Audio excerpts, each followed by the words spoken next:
কি যে রেসিপি বানালাম আজকে খাইয়ে তো আমি এখনো বলতে পারতেছি না। এই ১ প্লেট ভাত আমি মুহূর্তের ভিতরে খাইয়ে ফেলেছি আমি। তো আজকে আমি এই ১ম খালাম। খাইয়ে তো আমি এখনো আর ভুলতে পারতেছি না।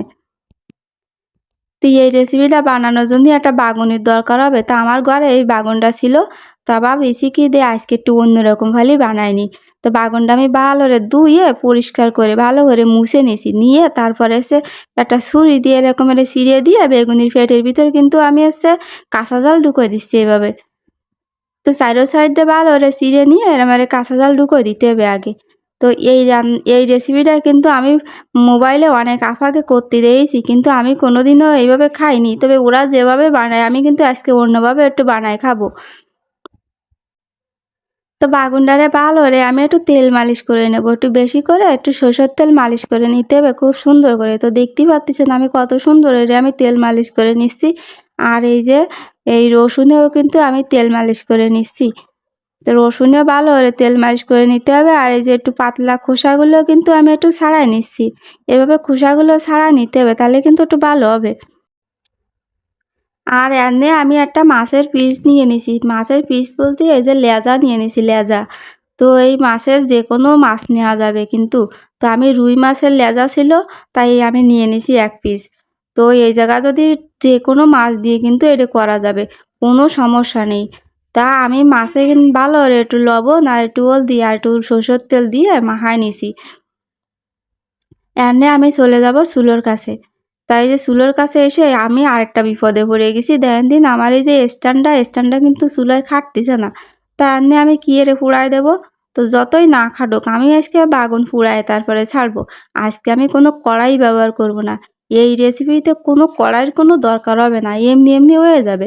তা আমি চুলাটা অন করে দিছি, দিয়ে আমি এই বাগুনটারে এই যে আমি পুড়ায় নিচ্ছি। তো আমার এই যে স্ট্যান্ডটা খাটতিছে না চুলোর উপরে, তাতে করে কিন্তু আমার মেলা কষ্ট হইছে এটা পুড়াতে। তারপরেও কিন্তু আমি পুড়ায় নিছি। তো বাগুনটা আমার পুড়ানো হয়ে গেছে। দেখতেই পারতেছেন বাগুনটা আমি অন্যে কিন্তু উঠোয় নিছি। দেখেন কত সুন্দর এটা আমি পুড়ায় নিছি। এইবার আমি মাছ পুড়ায় নেব। তো মাছে ভালো করে একটু তেল বেশি করে দিতে হবে। আর এই যে মাছ আমি পুড়ায় নিচ্ছি, সাথে কিন্তু আমি ওই যে ওই রসুনটাও কিন্তু দিয়ে দেব সাথে। তো এই যে রসুনটাও আমি একসাথে দিয়ে দিছি। রসুনটাও কিন্তু পুড়ে সেদ্ধ হয়ে যাবে ভালো করে।